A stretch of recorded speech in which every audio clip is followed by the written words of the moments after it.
Fucking Tiger Woods himself, man. But anyway, thank you. I should have actually wore my golf shirt. No, you should. You have a golf shirt? Yeah, my mom bought me. Who do you have on the back? No, like a golf polo. So who's on the back? Tiger Woods.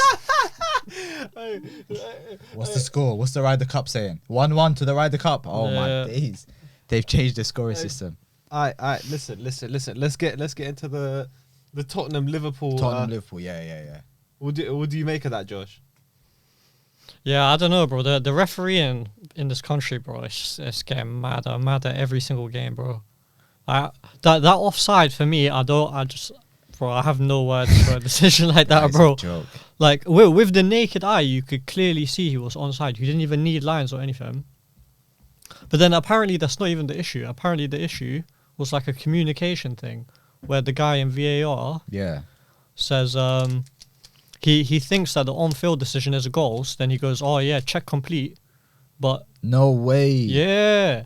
So really, yeah. So they flagged it, like the linesman flagged it, and when it went to VAR, they thought it was a goal. So they were like, "That's even dumber than the original." Exactly, bro. So when they're checking it, the guys are, "Oh yeah, check complete," and then apparently they take it, like Spurs take the free kick, and then they can't take it back. Oh my, that is so stupid. That's mad, isn't it? What? That's mad. You know what though, guys? Yeah. What? Spare a thought. There was one guy. Let me just read it out to you guys real quick, yeah? What the... Bro, that's actually the dumbest thing I've heard. Innit? Like, bro, how difficult is it to go, oh, like, that's a goal? Do you know what I mean? Real. Hear me out, yeah? Hear me out. So there was a guy yesterday that placed a £10 bet. Yeah. On the Spurs-Liverpool game. So he bet on Cody Gakpo to score anytime, Heung-min Son to score at any time, Udogie to be booked, Basuma to be booked, and McAllister to be booked. And there was one other thing that's basically he would have gotten £9,510 from a £10 bet. Yeah. Do you know the only thing he was missing was in that whole bet? Yeah. A Luis Diaz goal.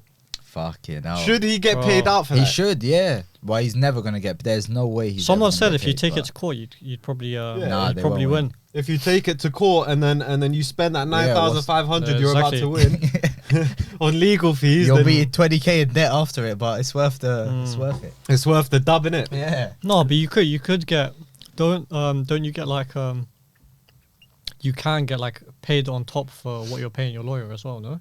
Like if you win a case. I don't know about that, bro. Sometimes if you win the case, I think people who lose pay your lawyer fees. Yeah, exactly. But I don't know how that works. Oh yeah, Paddy Power about to pay his lawyer fees for something that was out of their control. Yeah, that's the thing, bro. It's not Paddy Power's fault. It's the FA. Yeah, so unless he's suing the FA. Sue the FA, man. What's his name? Who? The guy. What guy? Who bet? I don't fucking know, bro. I don't fucking know. Sue the FA, man. Sue him. Yeah, but in terms of refereeing decisions, to be honest with you guys, I don't think, like, other than the VAR decision, the offside one, I don't think they done anything wrong. I think. But that's a massive one, though, bro. That's exactly, not like bro. Small... Yeah, like every week we're going. Every single game we're going. Oh, apart from this decision, it was like he was good today. Or apart from that, that's the worst one I've seen every so far. single week. Yeah, bro. That one. That is shocking, bro. Yeah, but you know, like, I think this is the beauty of football, right? Yeah. And what I didn't like when VAR first came in was I didn't want that debate about like scandalous refereeing decisions to go away, because that's part of football, isn't it? That's part of the beauty of it. There's controversy. Do you know what I mean? No, I hear you, yeah. So there's something to talk about after the game. Exactly what I mean. So I was like, it's become quite robotic, like in the sense that. But that's the problem, bro. It hasn't. It's just the same. It's just the refereeing is getting worse, and we have to wait half an hour for them to make their mind up on top of that. To be honest with you, I'm not really like as a neutral. I didn't really mind yesterday. To be honest, I couldn't really give a toss. But like the game overall was quite. Interesting. You didn't mind that offside? No, what's it to me, bro? It was just football, bro. It was an interesting talking point after the game. That's yeah, what but I looked at like. Normally it is. If it's a 50-50, like a challenge, I completely agree with you, because you're like, oh, like it's subjective. It was the rest. But bro, this like is a matter of opinion, innit? And now Josh is saying the only reason it didn't count was a communication issue. It was a communication issue. Bro, that is the dumbest thing ever, bro. That's so stupid.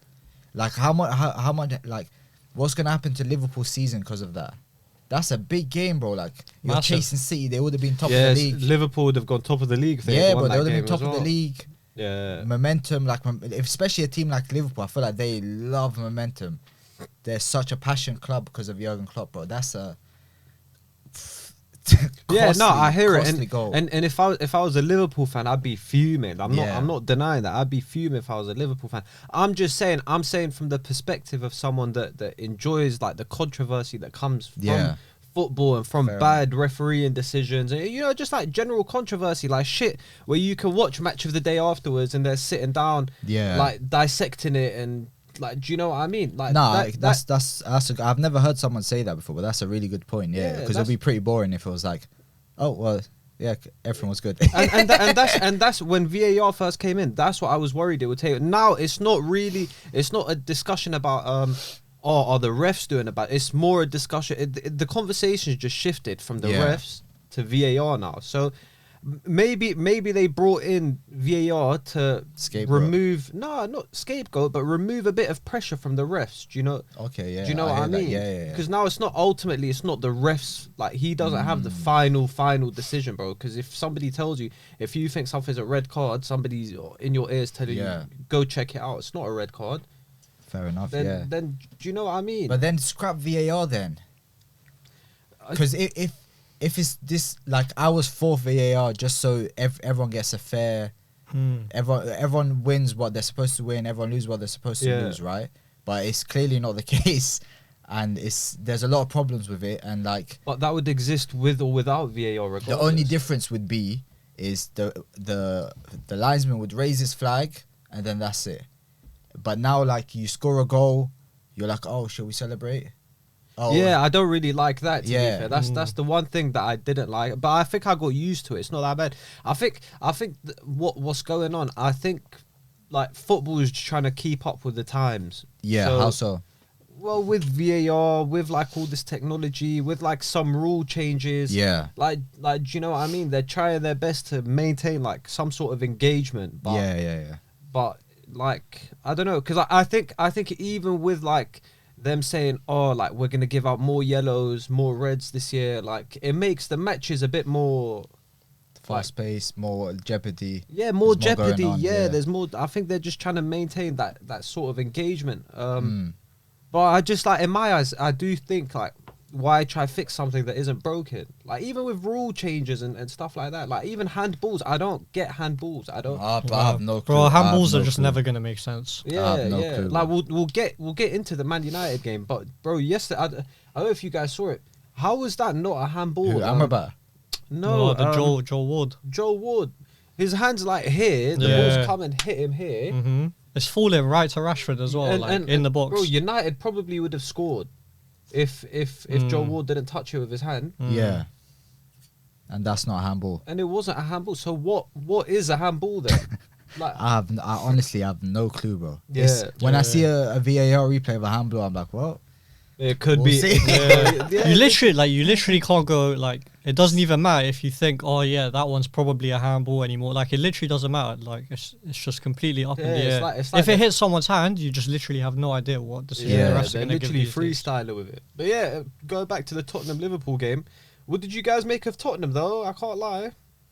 Are they title challengers? Nah, definitely not. They're not title challengers just because they're Tottenham, and also I don't know how they don't have the depth in the squad. Yeah, bro. their squad really is, but bro, like, you can only win what you can win, innit? And they're doing so well. Bro, they're one of only 2 teams in the league now, as of right now, that are undefeated. That's unbelievable, bro. And they've beaten big teams.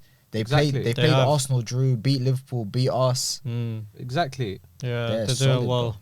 And that's without Harry Kane as well. So, like, imagine if Harry Kane had stayed, bro. They'd be winning it all right now. They'd be balling if Harry Kane was still there. No. But yeah, I don't know. Like, with them, bro, the reason I just don't think they're title challengers, like, you get one injury to either Romero or Van de Ven, then Eric Dyer's playing again. Yeah. You get an injury to Maddison, who's coming in, Lo Celso or something like that. Yeah. Or another midfield, Oliver Skip. something like that. If Son gets injured, who's coming in? No, Like Madison did miss a game. Madison did, and Solomon's a good player. Madison did miss. Madison hasn't missed a game yet. I'm pretty sure he will. He was gonna miss this one, but he made it. He got a little knock against Arsenal. Yeah, maybe that's what I was thinking about. I don't know. I'm just, to be honest with you guys, I'm just so impressed with Spurs right now. It's definitely impressive, and the football they're playing as well is class. Yeah, and you know, just gotta give them credit. You know what's different about them as well? Like Ange has got them playing till the last minute, bro. They've had so many clutch moments, like where they don't stop. They don't stop. And like Liverpool a couple seasons ago. But that's signs of a top team. And like I get people saying, "Oh, it was a jammy win" and stuff like that. But ultimately, you make your own luck. Do you know? What I mean? Yeah, you can. Like how it's a jammy win, but at the end of the day, it's a win. Exactly. And they won.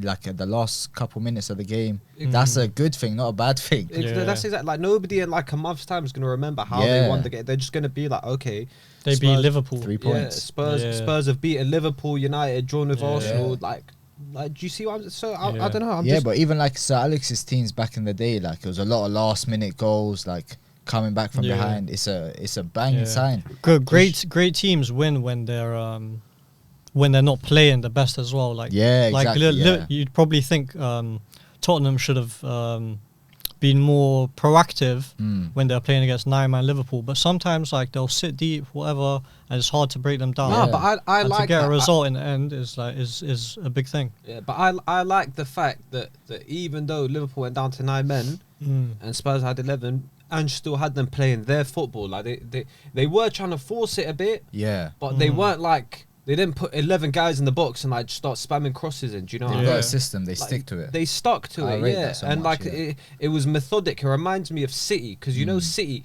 like regardless of what the scoreline is, they won't change their style of play to like I hear that. accommodate. They just believe in the way they play, and that to me shows me that the Tottenham players believe in what the manager's telling them to do. Because otherwise they could have just gone, "Alright, fuck it, we're gonna keep giving the ball to Porro, everyone get in the box, and we're just going to keep crossing it." But they insisted on trying to break Liverpool down through sleek football. Yeah. So I do. So impressive. And so I'm so impressed with Ange as well, bro. I was, our first episode, I was shitting on it. I was like, who's this? Bro, I told you, lot, Tottenham would be sick of this season. Who did you tell anyone? It was me that said it. It was you guys me. were saying it. No, you guys were saying it. And I was like, there's no way. Like, these lot are shit. I was like, look at their squad. It's horrendous. Nah, man, if you go I didn't know Basuma's flipping Makalele reincarnated. I'm telling you, bro, Basuma's been balling, Basuma bro. is so clear of like I'd say like 95% of the midfielders in the league. Second best in my opinion. Right now, second best holding midfielder. Yeah. Over who? Who you put? Rodri. So you think he's better than Declan Rice? Yeah. Like form-wise right now, yeah, bro. Declan Rice is doing barely anything. What do you mean he's doing barely anything? He's like, playing for a team that's unbeaten. He's played every game. Yeah, true. But like, he's not like the main man. Like Basuma's carrying Tottenham. Like he's carrying their midfield, to be fair. But Declan Rice has been playing really well. He's playing well. Yeah, true. But if Arsenal lose Rice, I don't think it's an issue. It'll be a downgrade for sure, because Rice is a sick. I don't think Rice played against Bournemouth, did he? No, he did. Did he? Yeah, he did. Oh, so I thought he had an injury and Jorginho was going to come in, but form-wise, he's second best in the league. I think Basuma is clear of like. Bro, honestly, Basuma's clear of Caicedo. Basuma's clear of like all of these £100 million players. Yeah, he is. Yeah. Like, and I've said it before. I can't believe Spurs only signed it for 20 million. That's incredible. Bro, it just makes you think like, what on earth was Conte like seeing last season for him to not be giving him any games? Yeah, it's unbelievable, bro. It just but some like you know football. It's all about luck, bro. It all depends on who your manager is at the time. If they see a way for you to play. Like, do you know what I mean? Yeah, but like you look how Basuma is playing now. Like, you think he could play for anyone, bro? But that's the thing, bro. Like, there are probably players sitting on different teams' benches as of right now. That if they went to another club and they got, bro, I promise you, football. You see, when you're that good at football, football's no longer played with your feet, bro. Football's played with your mind. Yeah, like you got to be in a certain mind frame, like where. You feel like everyone there believes in you, bro. You see, if Basuma was playing under Conte, like he probably felt like, right, the manager doesn't really fancy me here. Yeah. Like if if I'm having a shit game, he's probably gonna fuck me off like at half time type of thing. Do you see what I'm saying? So then, as a footballer, naturally you're gonna go into your shell. It depends. Different people like react differently to different situations, isn't it? Yeah, but I'm just like saying it for argument's sake. Do you know what I mean? He's probably gonna go back into his shell, play everything safe. But I feel like under Ange, because he gives me the impression that he likes a manager that has full confidence in it. Bro, he's playing like he's playing with freedom, bro. Even though he's the holder midfield, he'll take 3 guys on. He'll like do you know? Yeah, like how many midfielders do you see like pick up like holder midfielders, especially like the deepest one, pick up the ball off the defense, beat 2 players. But that's my point, because crazy, you can bro. see that Ange has the confidence, and he probably tells him, "Go out and play your game." Like, it's mad. I can't imagine Conte. It's quite like Frankie De Jong-esque, the way he like picks up off the defenders and then just carries it up the pitch. Yeah, but that's what I mean, bro. There's I'm sure there are players sitting at clubs like bro. I'll give you the, I don't know, like there's just so many of them, bro. They're sitting on the bench at a club. But if they went to another club and got made to feel like the guy, they'd be balling out. Yeah, that's just football at the end of the day. But yeah, moving on to Liverpool. What do you guys think? Where do you guys think they're gonna end up finishing? I'd probably have them in the top 3 for sure. If for me, it'll be them, Arsenal, and City in the top 3, and then the 4th spot is up for grabs. What about you? Ooh. I still have them 4th. 4th? Yeah. Fucking hell, United man. 3rd. Bro, you know what's scary? Yeah. Szoboszlai, I was watching him yesterday, and I was watching him. I've just been watching him in general, and I always see like Liverpool fans comparing him to Gerrard and stuff. But do you know who he reminds me of? Genuinely, I think he's a Kevin De Bruyne regen. I don't know if you guys see it, but their style of play, in my eyes, is so similar. He has a lovely technique, I can't lie. He's got a lovely technique, but even it's the way he's like, the way he runs, the way he strikes the ball, the whip he can get on his crosses, like everything just screams Kevin De Bruyne to me, bro. Like Kevin De Bruyne when he first joined Man City, like where he's not the final product, but he's got crazy traits there. He surprised me, bro. I can't lie. I thought he'd take a little bit of time to adapt. You know, like when you bring in a number 10 over from the Bundesliga, you think, they need to get used to the tight spaces and shit like that. Yeah, but bro, he's just been somebody asked me yesterday, and I'll bring this question to you guys. Yeah, rank these 4 as of right now. So you've got Szoboszlai, Maddison, Odegaard, and Bruno Fernandes. Fucking hell. I said Bruno top, just because like consistency over the years. I don't think it's that hard. And then I'd have Odegaard second. Bruno, Odegaard. Then I'd have Maddison and Szoboszlai. You're putting Szoboszlai 4th. Yeah, Bruno, I think is the best out of all of them. It's do you know what it is? It's kind of unfair, like because we've seen the other 3 play in the Premier League for a couple years now. Yeah, and Szoboszlai, we've only seen him in the Premier League for a couple games. I mean, it's not like I was watching Leipzig play every week. You know what my beef with Bruno is, bro. Bruno just reminds me of a pro clubs player. Like he reminds, like the way I play on pro clubs, right? I'm just like hitting through balls for no reason, taking on spectacular shots for no reason. I do get those vibes, but I can't lie, bro. Like say with like Odegaard, for example. Yeah. Like he's a lot less under the microscope, and there's games where that guy produces nothing. Yeah. Bro. Like he doesn't create anything for games.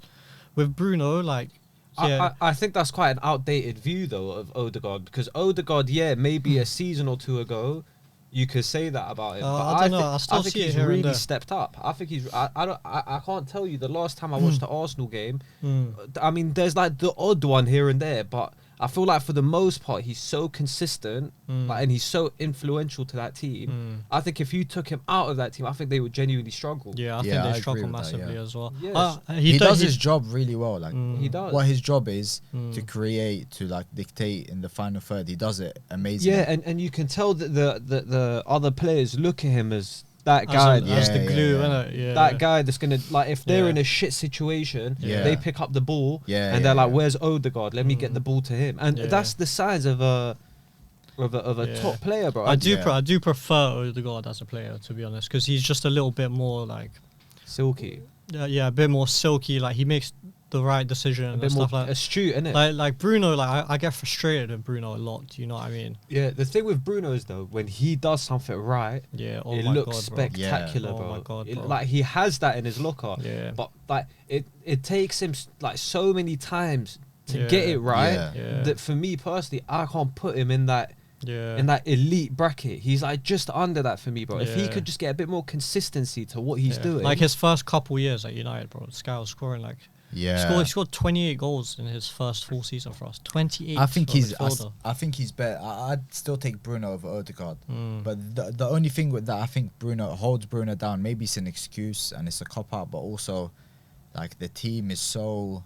The team is so like on and off themselves. Like the system's always that's changing. a good point. Yeah. System's always changing. Like you're saying, how Arsenal players trust Odegaard because they have a system. Like when Saka sees Odegaard with the ball, he knows, okay, if I make this run, he's gonna place it on the dot. And But he you knows gotta have that quality. Bruno's got that quality, but the system's always changing, bro. Our strikers always changing. Okay, yeah, I see what you mean. Yeah, Like that's a the fair runs point. are always different. Yeah, Like there's the no wingers are always consistency, different. That's a Yeah. fair point, you know. That's a fair point. I actually Bruno never thought of that. balls out for Portugal as But well. bro, Yeah. you say that, but Madders has only been at Spurs for fucking 2 months, and he's Ange won. looks like this. You know, I'm not one of the bottle. I'm special one. That's Yeah. what Ange looks But like, bro, bro. Madders only been there 2 months, That's bro, what's and he's pissing one me player off of the about month. Spurs. I'm trying to forget, bro. Ten Hag's been here for 2 years. I haven't seen one game look like the other. Exactly. Yeah, but like I'm pretty sure Bruno won player of the month in his first month He was as well. So are you unbelievable. saying? Are you guys saying Madders is not in the same bracket as Bruno and Odegaard? Nah, not for me. Why? Form wise, yeah. Because the other two have a lot more like all round to their game. The other two can both track back. They can both defend. They both got really high work rate.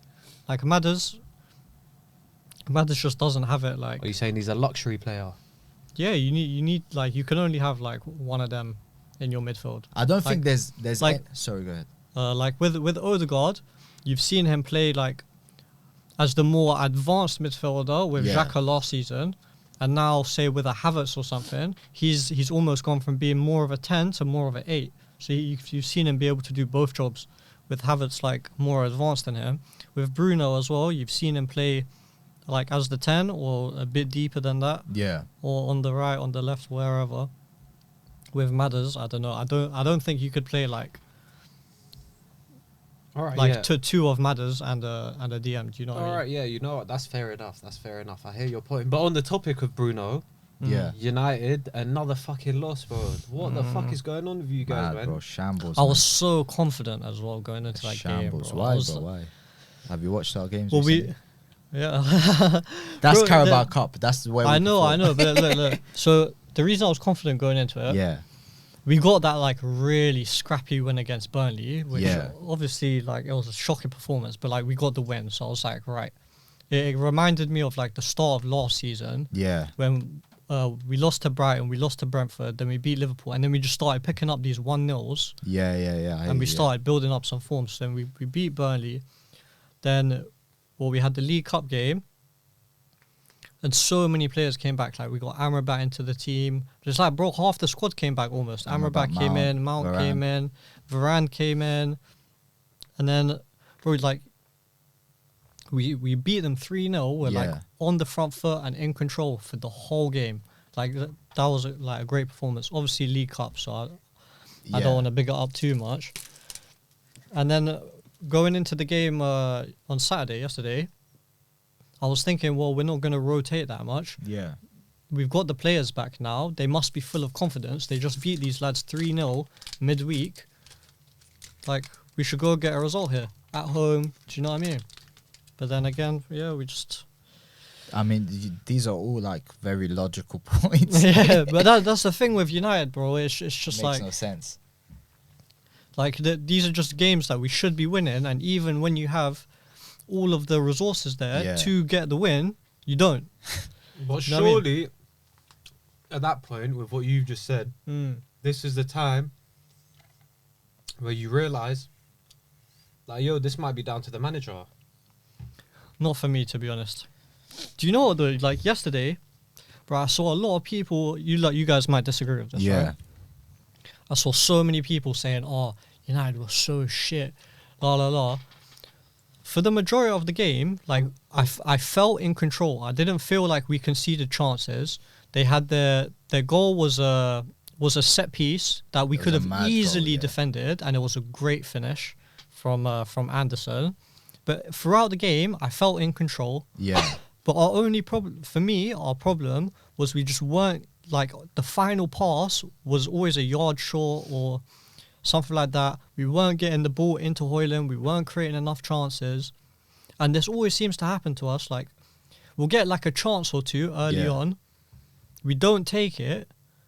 Because, you know, like, if you get a chance early on, the game opens up. Yeah, and then you can... They have to come. Yeah, they have to come onto you, and then you can go get a second, you know what I mean? But we don't take our chances early on. Then they get their set piece goal. They lock the door. Yeah. And then, bro, like, I think Mount had a good game, but he didn't create anything. Bruno, he didn't create anything. Pellistri, he didn't create anything. Rashford didn't create... Rashford was garbage yesterday. I don't know what Rashford's doing. Rashford was garbage yesterday. Yeah, but like, I hear what you're saying, bro, but... But it's not like Palace were gonna come to play against you guys and fucking come all out attack, bro. Of course they're not gonna have that many chances. I'm sure if you offered Palace a 0-0 at the start of the game, they would have taken it. I'm sure their job was, let's keep it solid, so prevent Man United from creating chances, which they did. Yeah. And then we'll go forward if we get set pieces. Half our players fucking over 6 foot. Yeah. So we'll probably capitalise on that. Yeah. So in essence, bro, Ten Hag got outclassed by Roy Hodgson. Let's be real here, bro. Because for me, the game plan was good. Like, we looked good. The players were in the right positions a lot of the times. I mean, like, we were in control of the game. Of course you're going to be in control. There was no quality from the players to execute final passes. No, I don't think you were in control of the game. I think Palace were in control of the game. But you don't need the ball to be in control of the game. That's true, but I didn't feel like that. I felt like I didn't feel threatened by them. But you don't need to feel threatened. But bro, I can't blame the manager for Rashford taking on the second man when he should be passing. I can't blame the manager for when Mount should play the ball along the floor, he's trying to lob it over the defender. Do you know what I mean? I can't blame Ten Hag for these final passes where the players aren't making the right decision. When structurally, he's got the players in the right positions to create chances, but the players are lacking the final pass, or they're not making the right decision. So who signed Mount? Ten Hag signed. How many chances did Bruno create? I'm not sure. I don't know the exact, but not that many. Can you remember a chance Bruno created? No, I can't. Well, there we go. We were just talking about how Bruno's one of the best creators in the world.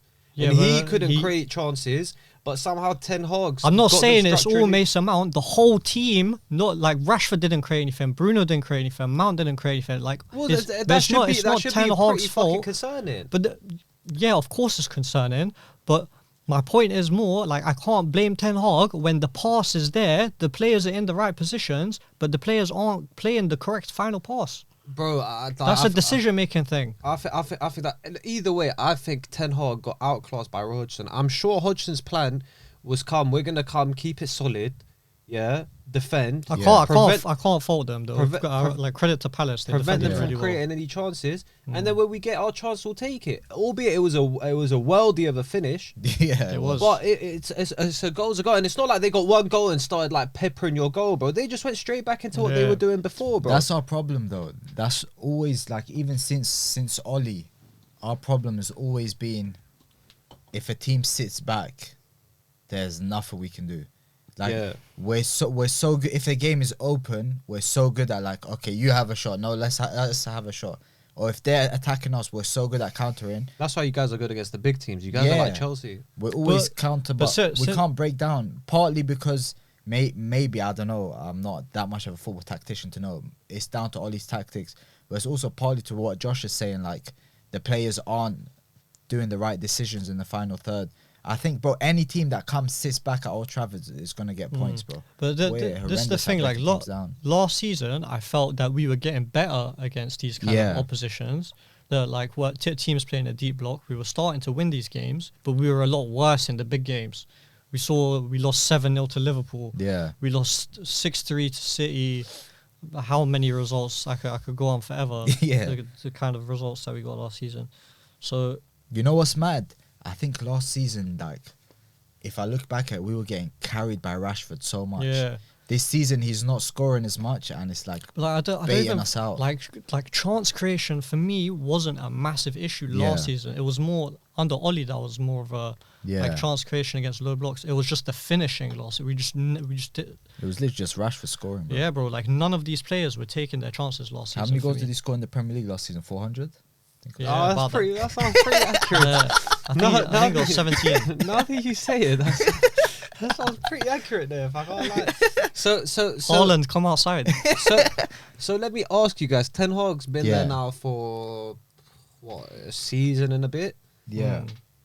Are you guys convinced? I don't understand why football fans convinced. need to feel this affinity with the manager where they back them. Because he says he always says as opposed to Yeah? So it's yeah, but it's like bro, like you don't need to like fair enough. You've given him a year. You've given him a transfer window. Yeah. You've come out, and I think this is your joint worst start to a I don't know if it's a top flight season or Premier League season. It is, yeah. Yeah. It's like like everything there is set in stone right now for him to be gone by December. Let's be honest, this is what happens. Like, we've watched football enough to know that this is like how it starts for every manager that ends up being gone by December. Yeah. So what convinces you guys to actually defend him? I don't see it, bro. I think what he can lean on is last season. It was where did we finish? Third. Yeah. We had a good season last season overall. We won a cup. I appreciate it's like 6 games in. What's making him 7, 6, whatever it is. Yeah, go on. What's making him look, bro? What's like, if this wasn't happening, I think the pressure wouldn't be on as much. But what's making him look so bad is that Ange came. I know I keep bringing up Ange, but he came.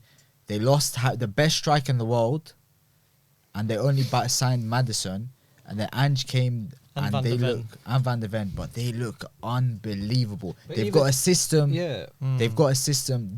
My only issue with Ten Hag is that I'm not against giving managers time at all, as long as, like, for example, I know Arteta's like a good blueprint for this. Development. Yeah, but every season he didn't have a ball playing keeper. He signed Ramsdale. Everyone was shitting on him for signing Ramsdale. Look how that turned out. They had an amazing season. They didn't have this. They go sign it. They don't have that. And you can see it slowly or surely.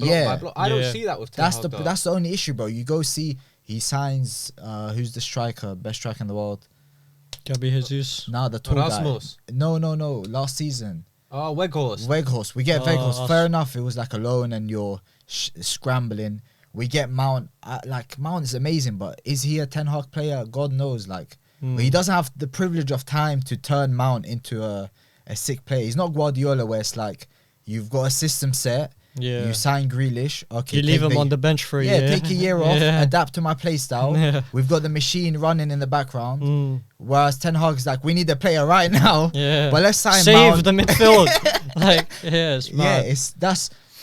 That's what's the problem with Ten Hag. I think. I think he's a good manager, but is he an elite manager? I don't know. Is he a Man United, a clear-cut manager on the level of Klopp, on the level of Guardiola? It's not looking like it, bro. I've already said, if I was serious, if I was the United owners and I was serious, I'd get rid of Ten Hag. They're not, but they're a joke, man. And bring De Zerbi in. There's no reason for De Zerbi not to leave Brighton and go to United. A lot of people, like, there's obviously very good reason to hop on the De Zerbi train, right? Yeah. Because obviously you've seen how classy he's been at Brighton. Yeah. But we saw a similar thing. Like I feel like there's a little bit of a red flag there when you look at how good Graham Potter was at Brighton and how people were saying Graham Potter should be like next for the City job, or people were raving, like absolutely fucking going mental. Yeah, Josh.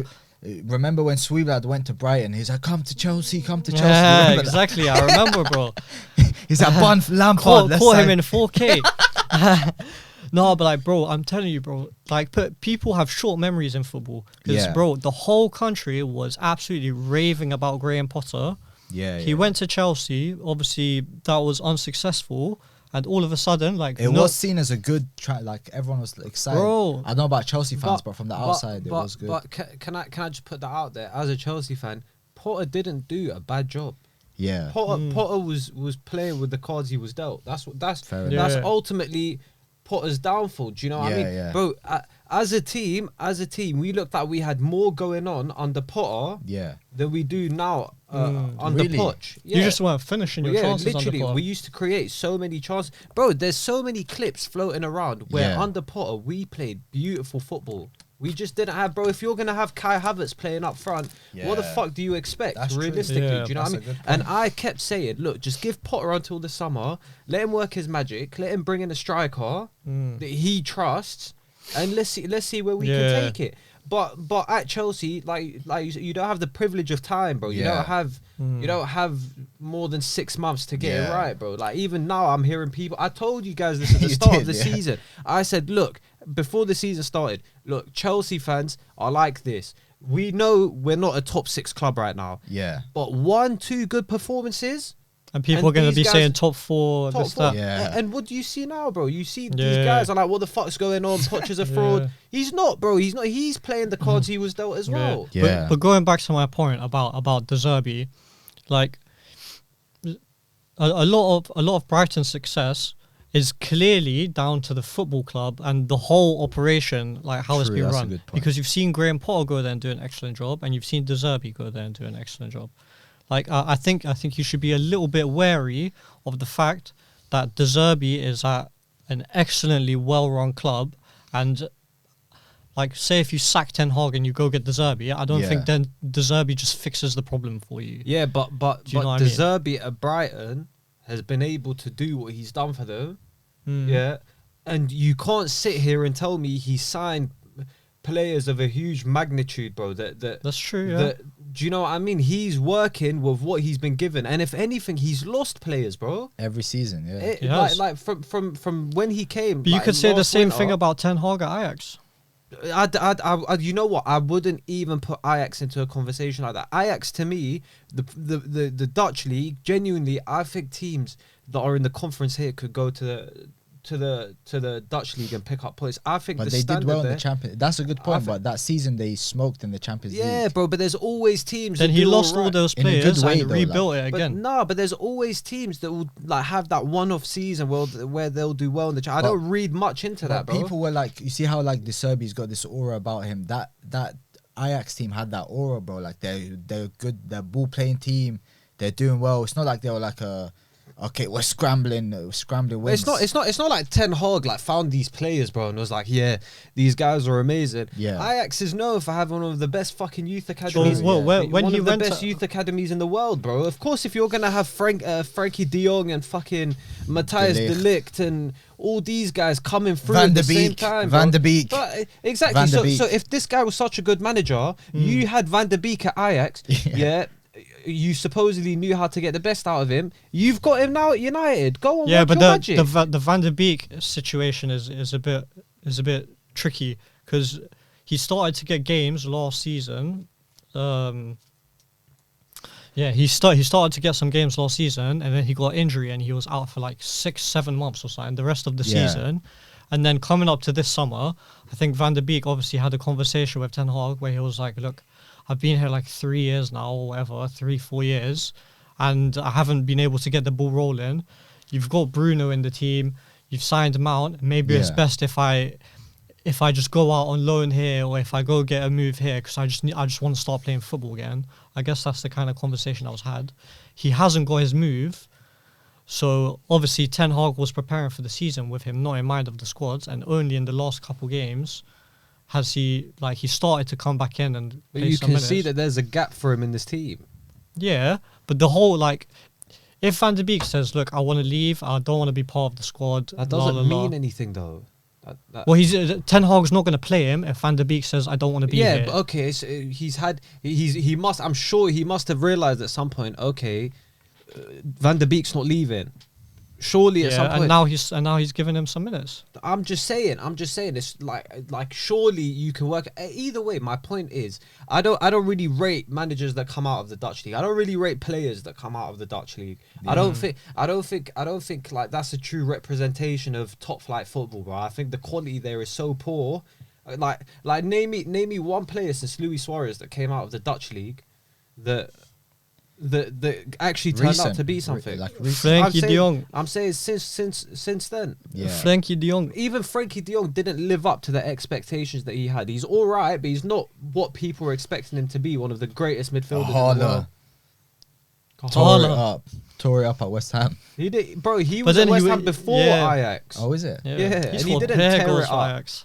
Not for West Ham. He couldn't score. He couldn't get a fucking goal at West Ham, bro. Bergkamp, recent Dennis Bergkamp. Who are you gonna name next? Johan Cruyff. Johan Cruyff was pretty good. Ronald Koeman. But do you see my point? No, it's a valid point. It is a valid. It's not the best benchmark of how good the player is going to perform. So why is it the best benchmark for how a manager is going to perform? Bro, De Zerbi went only and done because it. of the champion. That's why I mentioned the Champions League. But I'm saying there are teams that like have these like you know these like one-off seasons. Inter last year. It's a cup competition, bro. Do you know? It's a good point. Yeah, it is. Like Inter last year, I don't think who's their manager.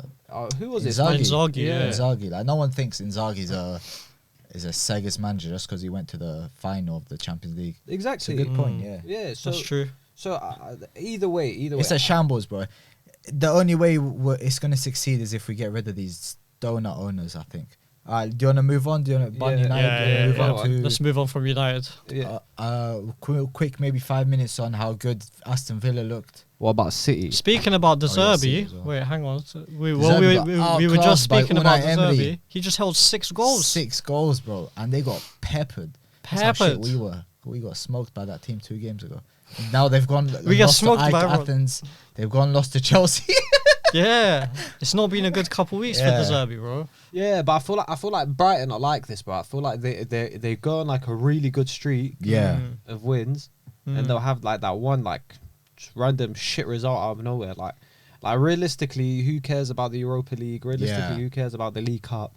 But like in the league, I think Brighton should care about the Europa League. If you're Brighton, bro, that's amazing.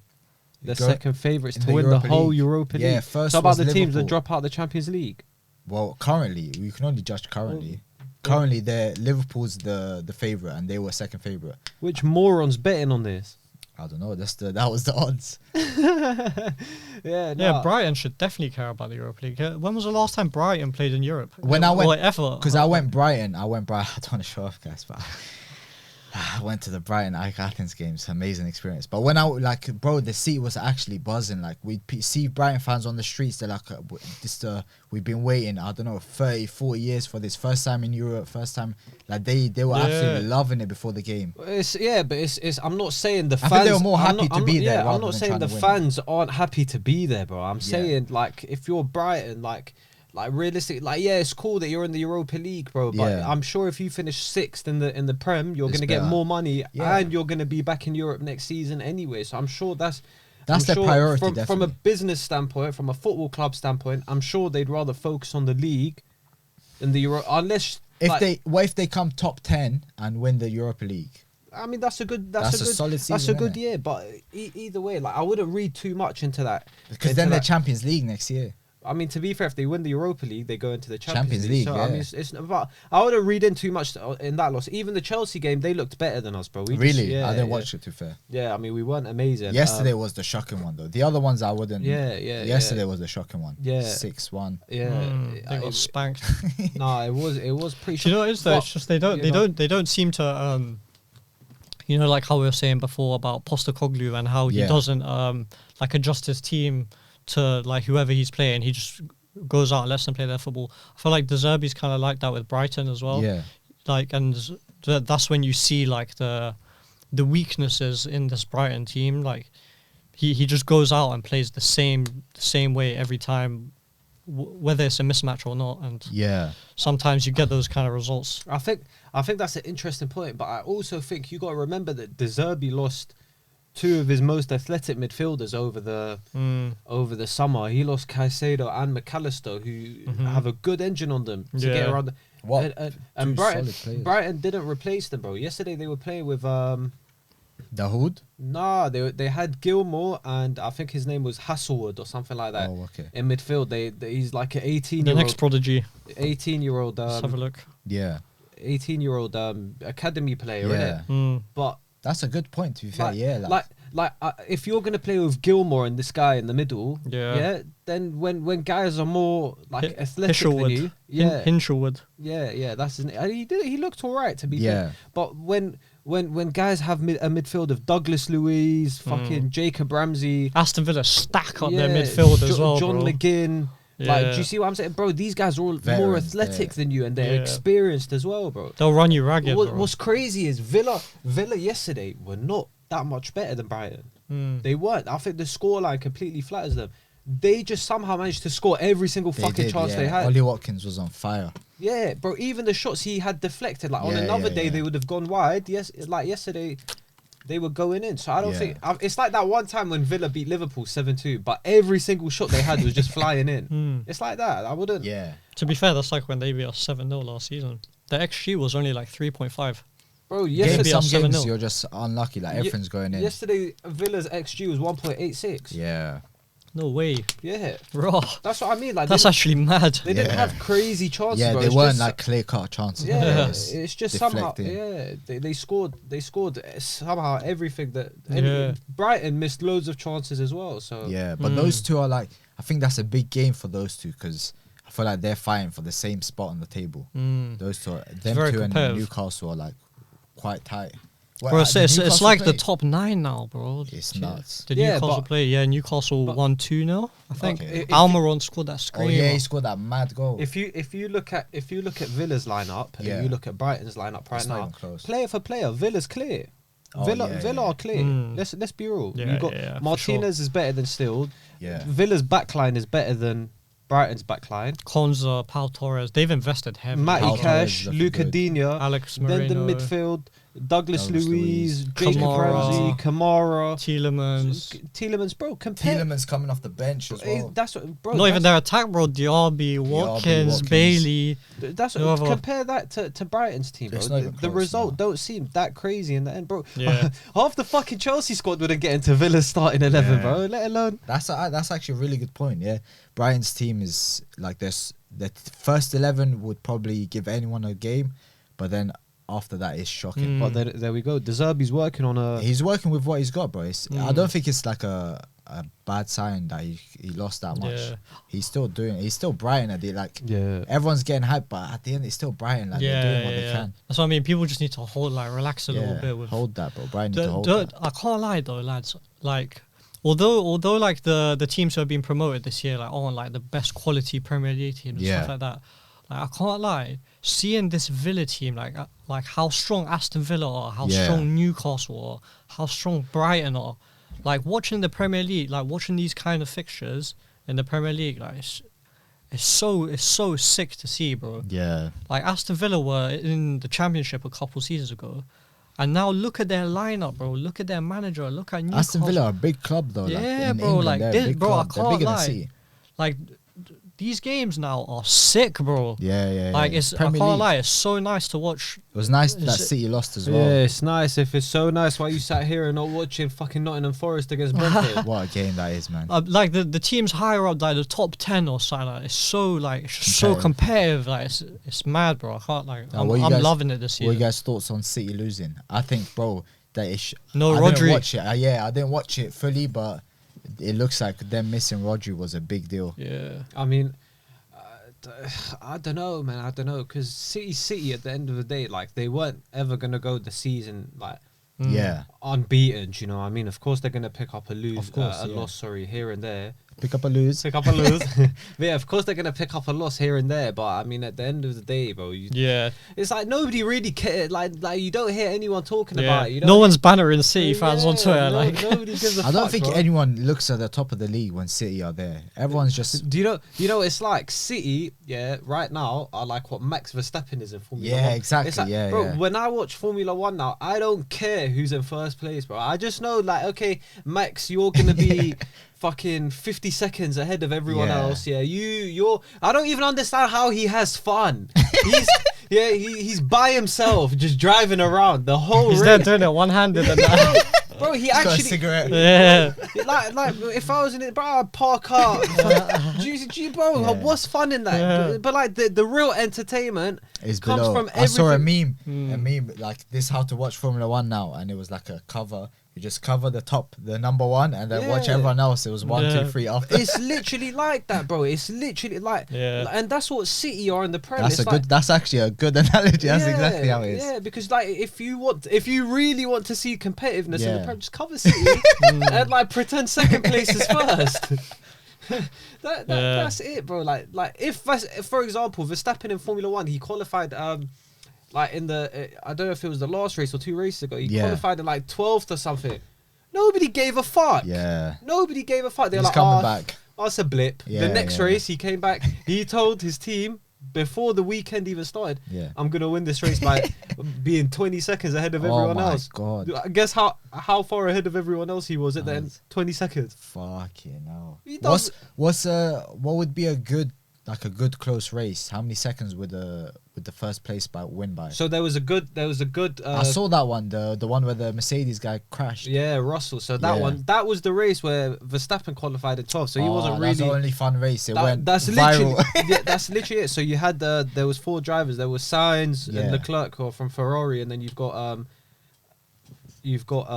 Hamilton and Russell at Mercedes. Yeah. And like they were catching them, bro. That was that last minute looked insane. I think between all of them, there was like maybe a second or 2 seconds, bro. So I don't know, bro. Hamilton won that, or no? It was the Ferrari Sainz guy. won it. Was it Ferrari? It wasn't. Sorry, it was Sainz from Ferrari. Then it was Perez from Red Bull. Then it was Russell and Hamilton. But Russell crashed. Russell crashed. Yeah, Russell crashed, and then Hamilton ended up coming. But that's exciting, bro. That's exciting. That's what I want the Premier League to be, bro. Last 3 games of the season left. You got everyone playing each other. You don't know who's gonna win. But you know what's crazy? Yeah? When's the Prem actually ever been like that? What, having like 2 teams going to Liverpool City? That was a good season. Yeah. When Liverpool and City to like the death. But you know, that was 2 seasons, bro. Liverpool City was 2 seasons where you actually didn't know who's gonna win. Yeah. Bro, there was that last game where Gundogan saved City basically. That was like a mad game to watch. But you know what's crazy? Yeah. Like people are saying City are making the league, the Premier League, a farmers league. Yeah. But other than the period, where wait, sorry, I just lost my trail of thought. But yeah, so people are saying that City have made the Premier League a farmers league, right? But other than the gap, like between where Ferguson left United and Pep joined City, Josh. Yeah, that's the only time where the Prem hasn't had one clear-cut winner. United dominated the Prem every single year, and then there was like the odd winner here and there. So look, if I read it out from 1993 to 2013, okay, can I guess it? I mean, you can. Let me guess it as well. Aston Villa. You're already. 1999. 1999 is United. Is Arsenal. Why did you go up to 1999? Sorry, what did you say? Oh, from 93. Oh, fuck that. I can't be asked. Nah, bro. Guess it. Look. My point is from 1993. Look, United, Blackburn, United, Arsenal, United, Arsenal, Chelsea, United, Sounds like Chelsea. a sick song. United, City, United, bro. How many Prems did they win in that time, bro? 13. And then you just have the odd like winner. It's like, but that's a good point. But how this is probably a bit long for the podcast. But how close was it? Because I'm sure there's seasons where like Arsenal pushed United to like their limits. Arsenal, Chelsea were pushing hard in the early years. There would only ever be like one team like really pushing you though. Like you'd never have like 3 teams in the mix. But regardless, they were winning, bro. Teams have been pushing City as well. Liverpool have been pushing City, bro. Yeah, those 2 seasons. Nobody remembers that. Everyone just remembers that City have won the last fucking 5 Premier Leagues. Nah, people do remember them. Those Liverpool teams, bro. I do. Like that Liverpool 2 seasons were banging, bro. Didn't they get 99 points, bro? Yeah, and they didn't win. They lost by like 99 points, bro. But like everyone. That's what I mean. Everyone they talk about it though. They're like, oh yeah, City dominate the Prem. It's true. That's a good point. Like, it's probably statistically looking at it, it makes no sense, that argument, because that's what United did. Maybe the only difference is the way City do it. Like, City, I feel like they just control every single game, bro. It's like, but that's what United used to do. I feel like I don't remember it too much, but I don't maybe not in the same style, but yeah. Yeah, maybe in a different style. They're still dominating. I just feel like City just and people hated United. So maybe that made it a little more exciting. Everyone just like, City. Yeah, no one cares. See. Especially when they got Haaland, but now it's like, oh fuck, sexy. No, it's like I've always said, if there was any team I could choose to win trophies in the league right now, it'd be City. I couldn't really give a toss about them whether they win, lose. I couldn't give a fuck, bro.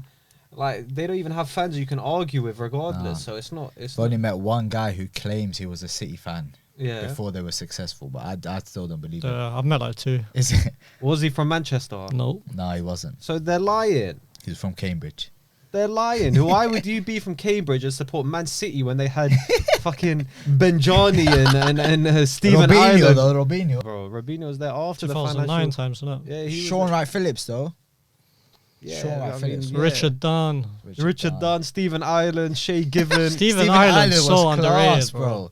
Stephen Ireland was Elano. class. Yeah, but like, do you see? Like, that's not really that. Petrov. All right, bro. This isn't a fucking trivia test, bro. Micah Richards. All right, relax, bro. Relax, please.